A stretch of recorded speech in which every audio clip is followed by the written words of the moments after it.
Bueno, somos personas con discapacidad, trabajamos para personas con discapacidad, intentamos facilitarle lo máximo posible la vida, intentamos pues, defender sus derechos, bueno, y este es un paso más para intentar lograr eso, que supongo yo que algún día lo conseguiremos.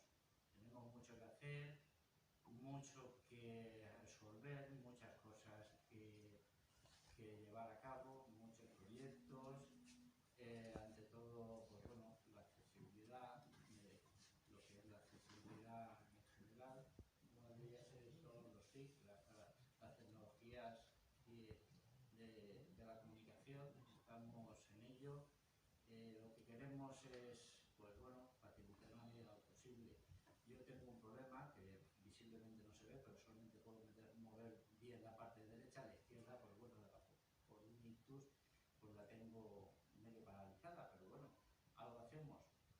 Yo me encontré con la posibilidad de tener una mano, escribía con ella, pero delante del ordenador me sentía un poquito más digamos, capacitado para ver cosas que estaban fuera de mi alcance.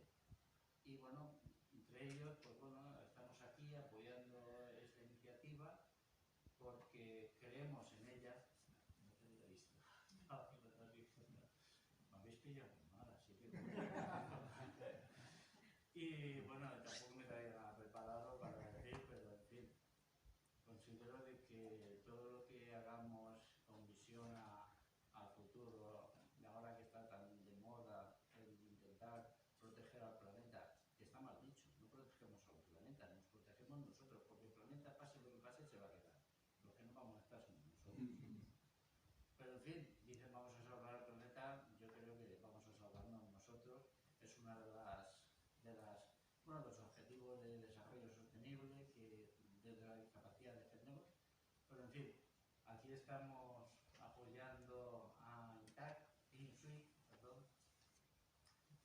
Y bueno, yo no tengo mucho más que decir. Yo soy